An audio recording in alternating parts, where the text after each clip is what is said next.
Assalamualaikum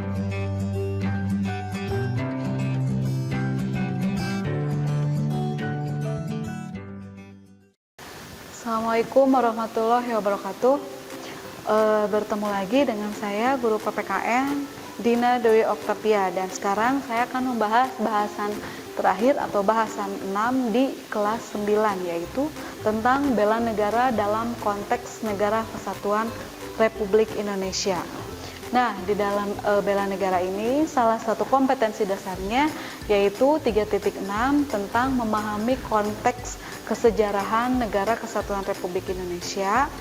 4.6-nya menyaji hasil telaah dinamika penguatan komitmen mempertahankan Negara Kesatuan Republik Indonesia dalam konteks kesejarahan, dan 4.8-nya menyaji bentuk-bentuk partisipasi dan tanggung jawab kewarganegaraan yang mencerminkan komitmen terhadap keutuhan nasional.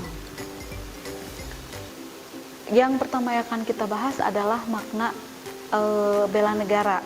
Untuk bela negara sendiri adalah sebuah konsep yang disusun oleh perangkat perundangan dan peninggi suatu negara tentang patriotisme seseorang, suatu kelompok atau seluruh komponen dari suatu negara dalam kepentingan mempertahankan eksistensi negara tersebut.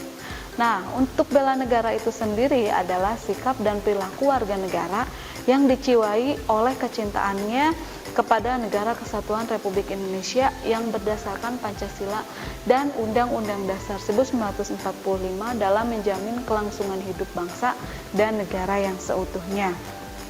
Selanjutnya,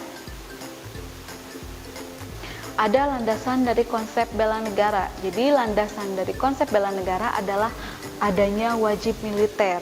Subjek dari konsep ini adalah tentara atau perangkat pertahanan negara lainnya, baik sebagai pekerjaan yang dipilih ataupun sebagai akibat dari rancangan tanpa sadar ataupun wajib militer itu sendiri.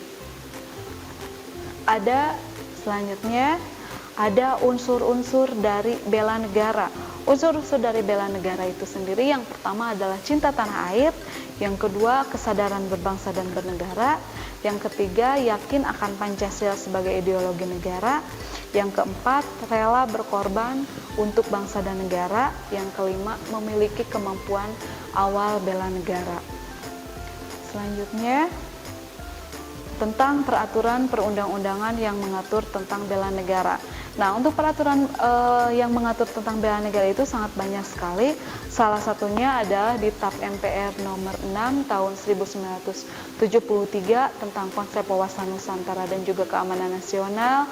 Ada juga Undang-Undang tahun 2000 nomor 29 tahun 1954 tentang pokok-pokok perlawanan rakyat. Ada juga Undang-Undang nomor 20 tahun 1982 yaitu tentang ketentuan pokok pertahanan dan keamanan negara Indonesia. Ada juga TAP MPR nomor 6, nomor 7, ada juga amandemen Undang-Undang Dasar, dan yang terakhir ada Undang-Undang nomor 3 tahun 2002 tentang pertahanan negara. Selanjutnya,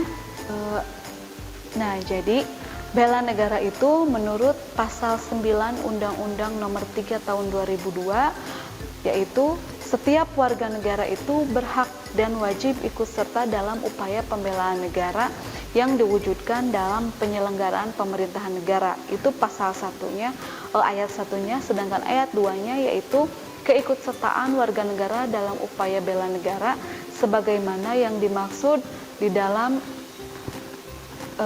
perundang-undangan yang sudah diatur. Terus selanjutnya, yang terakhir yang akan kita bahas yang selanjutnya yaitu tentang perjuangan mempertahankan Negara Kesatuan Indonesia. Jadi perjuangan mempertahankan negara itu memang sangatlah sulit sekali, bahkan lebih sulit daripada memperebutkan kemerdekaan pada zaman dahulu. Jadi untuk perjuangan mempertahankan kemerdekaan itu, yang pertama ada dengan menggunakan perjuangan fisik.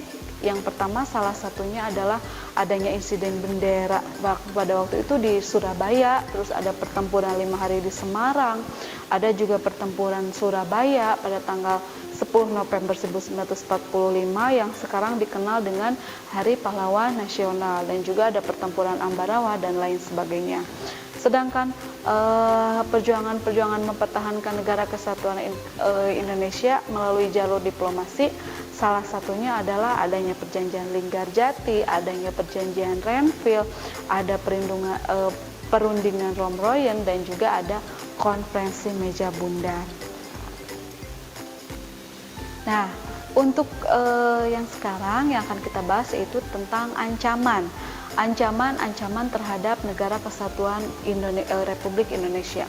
Jadi yang dimaksud dengan ancaman itu sendiri adalah setiap usaha atau kegiatan baik dari dalam negeri maupun dari luar negeri yang dinilai membahayakan kedaulatan negara, keutuhan wilayah, dan juga keselamatan bangsa dan negara. Jenis-jenis ancaman itu ada dua, yaitu ancaman militer dan juga yang kedua ada ancaman non-militer. Kalau ancaman militer itu adalah ancaman dengan menggunakan kekuatan bersenjata, sedangkan ancaman non-militer adalah ancaman dengan tidak menggunakan kekuatan bersenjata. Untuk ancaman militer, salah satu bentuknya adalah ada agresi, sabotase, spionase, aksi teror bersenjata, dan lain sebagainya. Sedangkan untuk ancaman-ancaman non-militer itu sendiri, salah satunya ada aksi radikalisme, konflik komunal, kegiatan imigrasi gelap, polusi, bencana alam, dan lain sebagainya. Nah, yang terakhir yang akan kita bahas yaitu tentang semangat dan komitmen persatuan dan kesatuan nasional dalam mengisi dan mempertahankan negara kesatuan Republik Indonesia. Yang pertama, upaya mengisi dan mempertahankan negara kesatuan Indonesia. Jadi, di dalam penjelasan Undang-Undang Nomor 3 Tahun 2002 dinyatakan bahwa pandangan hidup bangsa Indonesia itu adalah tentang pertahanan negara, yaitu sebagaimana ditentukan dalam pembukaan dan pasal-pasal Undang-Undang Dasar, yaitu sebagai berikut. Yang pertama adalah satu, kemerdekaan. Kemerdekaan ialah hak segala bangsa dan oleh sebab itu penjajahan di atas dunia tentu saja harus dihapuskan karena tidak sesuai dengan pri kemanusiaan maupun pri keadilan. Selanjutnya adalah pemerintahan negara pemerintah negara itu melindungi segenap bangsa Indonesia dan juga seluruh tumpah darah Indonesia. Terus yang ketiga ada hak dan kewajiban dari warga negara untuk ikut serta dalam upaya pembelaan negara. Dan yang terakhir, bumi, air, dan kekayaan alam yang terkandung di dalamnya tentu saja dikuasai negara dan dipergunakan sebesar-besarnya untuk kemakmuran rakyat. Jadi berdasarkan pandangan-pandangan tersebut, bangsa Indonesia dalam menyelenggarakan pertahanan negara itu menganut prinsip yaitu yang pertama, bangsa Indonesia itu berhak dan wajib membela serta mempertahankan kemerdekaan dan kedaulatan negara, keutuhan wilayah, dan juga keselamatan segenap bangsa dan negara dari segala macam ancaman. Yang kedua, adanya pembelaan negara yang diwujudkan dengan keikutsertaannya dalam upaya mempertahankan negara yang merupakan tanggung jawab dan kehormatan bagi setiap warga yang didasarkan pada kesadaran hak dan kewajiban warga negara serta keyakinan pada kekuatan sendiri. Dan yang ketiga adalah bangsa Indonesia itu merupakan negara atau bangsa yang cinta perdamaian. Terus bangsa Indonesia itu menentang segala bentuk penjajahan.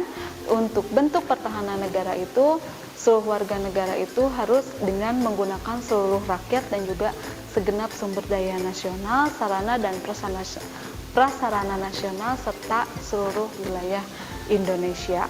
Dan yang terakhir adalah pertahanan negara itu berdasarkan atas kepentingan dari hak asasi manusia, kesejahteraan umum, lingkungan hidup, ketentuan hukum nasional, dan juga dengan yang terakhir memperhatikan kondisi bangsa Indonesia yang merupakan negara kepulauan.